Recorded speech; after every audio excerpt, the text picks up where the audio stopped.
Hello, everyone. I'm Kathy, and I'm here to give us a quick overview of the chakra system and then a deeper dive into the heart chakra. Now, I think many of you may have some experience with chakras, but for those of you who don't, I'm going to give just a little overview into what the chakra system is. You could spend a lifetime studying the chakras, and some people actually do that, but what I want to give is just enough for us to understand the mechanics of it and what the system does for those of you who aren't quite familiar with it. So let's start with the foundation of scientific fact. I always like to begin with this, that we are energy beings, right? Everything in the universe is energy. The chakra system maps the energy flow through our bodies, down through the earth, and up above. The chakra system that most of us know is between, people say 7 or 8 chakras, others say as many as 12, but the truth is there are numerous chakras throughout our system. We're going to be focusing on the heart chakra as a system of basically 8 of the most common chakra centers. Now this word, the chakra system, this dates back thousands and thousands of years in India's yogic and Ayurvedic and Buddhist tantric traditions, thousands of years. And also the Celtic chakra system, which is interesting, has 3 chakras, but they all basically say the same thing, and that is that energy is conducted through basically a column through our bodies. And when a chakra becomes blocked in energy, the energy cannot flow freely. So if you imagine, if you're sitting, imagine from your sit bones up to the top of your head, this is a column of energy. And the energy flows up and down through your body. And when any one of the centers is blocked, that's when we get disease or mental issues. It doesn't have to be only a physical disease. Spiritual disconnection, anxiety, low energy, all of those things can happen. But because we're energy beings, the good news is with energy medicine or vibrational medicine, if you will, we can address these imbalances, and we'll talk about that more in much greater detail. So let's talk about the heart chakra. What it's important to realize that the heart chakra, which as you can imagine is right here in the center of our chest, it's the center of the chakra system. There are chakras below it that bring energy up, and there are chakras above it. And just immediately above it is our throat chakra, and then our third eye and our crown chakra. If our heart chakra is blocked, it tends to manifest itself in not speaking our voice, not trusting our intuition, things of that nature. And so the lower chakras really ground us. So that's the reason why the heart chakra is so important. And when it is blocked, and it's easy to become blocked because in today's life, I mean, so many things happen. You know, we're affected by what's going on in our world right now. We're affected by relationships and work and so many of things that our heart chakras can become blocked. And so I always think, you know, many people start with the root chakra and work their way up. The heart chakra is an excellent place to begin because it is so frequently an area of blockage. So, you know, shortly Charlize is going to talk about the kinds of physical conditions that can possibly result from heart center blockages, but I want to share my own little story about getting a Kirlian photograph, which measures the chakras in little beams of light. I had this done many years ago, just sort of on a lark. I thought my chakras were perfectly balanced, and I had it done, and my heart chakra was not as robust as the other chakras. And I went, what could that be about? Everything else was very nicely balanced. And I couldn't figure it, but I was having some of these issues where, you know, expression and creativity and following my passions and all of those things were just a little blocked. And this is before I really got into vibrational medicine in a big way. It was probably the thing that got me into it in a very large way, and along with some health issues. But one of the things that happened is, in the work that I had been doing, I help nonprofit organizations by writing grants to help homeless kids and children who have been abused and neglected and traumatized. And I think my heart chakra got a little bit just subdued, closed off, if you will. And I think we all have been in situations, which is why I'm sharing this. We've all been in situations where something has happened in our lives. It could be a breakup, it could be the death of a loved one, and our heart chakras close a little bit. And so that's when I really delved into this and began doing some of the practices I'm going to share in a toolkit a little bit later. But that set me on the path. And so I want to talk about the attributes of the heart chakra before we get into some of the tools and all of those things that you can build into your daily practices. So in the Hindu, yogic, and Buddhist traditions, in these chakra systems, the heart chakra's name is Anahata, which in Sanskrit means the unstruck sound, which is just really beautiful. The sound that's not made by things striking together and making noise. It's considered the seat of the soul. The Cherokee Indians call this the eye of the heart, or Shanti Ishta. The heart chakra is the fourth chakra as we work our way up from the base or root chakra. And it's green in color. Green is a very healing color for the heart chakra. And when you see chakra charts, which we're going to share with you, the green heart center is the heart chakra. And the heart chakra, it has a frequency. Every chakra does. The heart chakra's frequency is 638 hertz, or the note of F. And I happen to have my singing bowls here, and I'm going to play them for you, but that's the beautiful tone of the heart chakra. So just sort of breathe into that. And then the Bija mantra, which is a series of sacred seeds sounds, is called Yam. And it's something that is chanted like Yam. And it's done as a song almost. Crystals that are associated with the heart chakra. For those of you who are into crystals, bloodstone, green calcite, green tourmaline, prehnite, jade, green aventurine, amazonite, and malachite.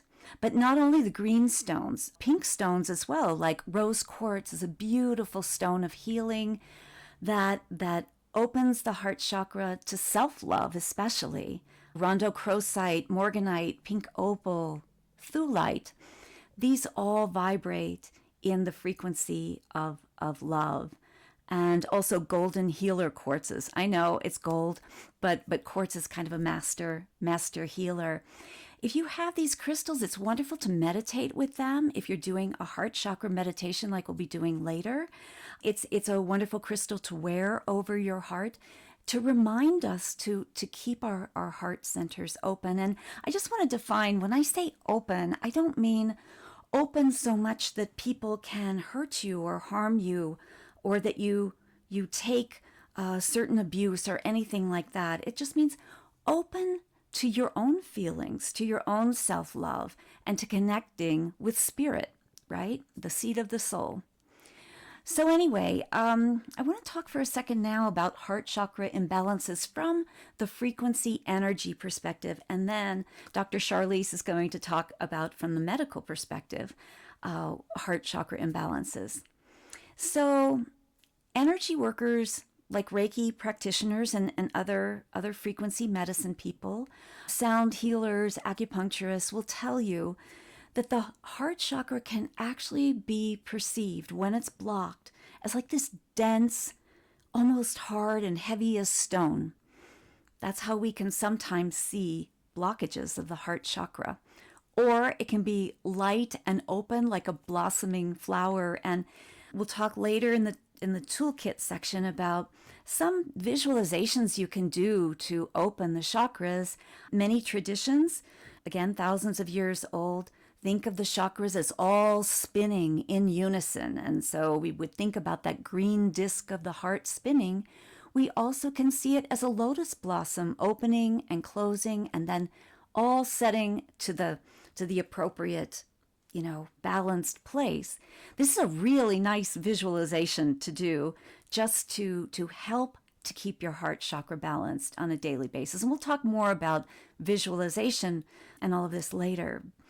I want to give another example of a client of mine who manifested with a heart chakra imbalance. And she came to me for something totally different, stress and anxiety. And frequency medicine is brilliant for that, for helping us to basically hit the reset button, to relax, to recalibrate, rebalance. It's wonderful for that. She came for that. She's a caretaker for her elderly parents. And she was just very immensely stressed, as so many caregivers are, not just of elderly parents, actual parents of children and people in the medical profession and healers of all kinds. This is a common stress. And so the goal for our sound bath was to relieve her stress and balance her chakras, of course. And afterwards, she was in tears, which is something that does happen quite a lot when the chakras are actually opened and we reconnect with sort of our divine essence, the human being that we're meant to be when we're in balance with ourselves and with spirit and the universe. But anyways, she broke down in tears, and I asked her what was going on, and she said there was a certain singing bowl that I played that really just touched her heart quite amazingly.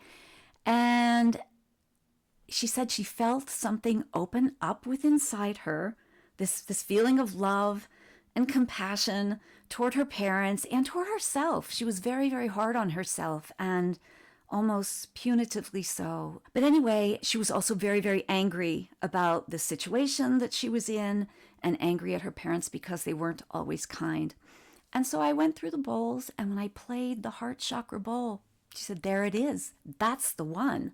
So there really is something about this that we pick up on a somatic level, an instinctual level, intuition, that we have a lot of science, which I'm going to talk about shortly, about why frequency medicine works, but it also, we feel it on this intuitive level. And that's just one little example of it, and part of what she did. And I'm going to talk in the toolkit section about what we can do in our daily lives. If you don't have a whole, sound healing studio to yourself, and there's, possibly no way to get to one, there are things you can do in your daily life. And one of the things that she did was she would, when she was feeling very stressed or felt her heart closing, she would go to her piano and she would play the F note and just hum to it.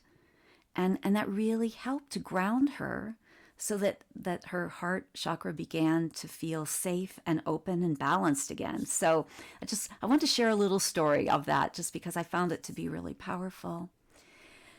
So, according to the neuroscientist Andrew Newberg, a single word has the power to change our genes. He's a neuroscientist. This is backed up by real science.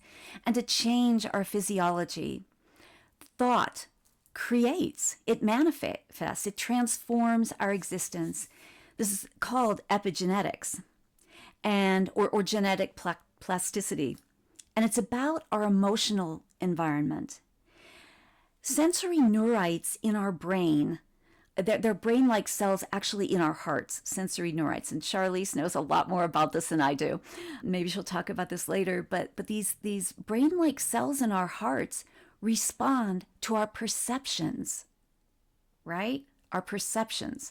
So you're in a situation and you're really stressed out. You're not being chased by a saber-toothed tiger. The adrenaline is pumping. That part of our brains, the amygdala, is trying to, escape. It's the fight or flight response or freeze. But maybe it was just a situation that happened at an encounter at work or with your family or something. So perception changes our genes. And we all know that stress is bad for us. So thoughts and we talk a lot about, and we'll do a little bit of this later, intention setting. The words we say to ourselves affect us and affect our heart chakra. And I have a little example of this myself. Just last month, I was working on a very large, very stressful government grant, long hours, client wasn't delivering exactly on time. I was so stressed. I felt like it was the fight or flight response, right? And I was a mess. And I started having arrhythmia. I've never had arrhythmia before. And it was like a wake-up call to me. Charlize and I have been working on this presentation. It's like, Kathy, you need to pay attention to your body. When these kinds of things happen, it's like, what words are we saying? I mean, I was saying things like, this is terrible, this is horrible, I can't do this, we're never going to make the deadline, all the wrong words. And that's very unlike me. I've really trained my brain over the years to be in a kind and self-loving place. But we're human. We slip into this, right? And the good news is with sound frequency healing, Reiki and sound healing, as well as mantras, which are simply, sacred words or affirmations. They can be affirmations. With that alone, it went away after several days, but it took me time to get back into my balanced place. So I share that with you because even as a sound therapy healer and a Reiki practitioner, like I said, we're all human. We all get off track sometimes. And the good news is we can pull ourselves back with these practices I'll share later.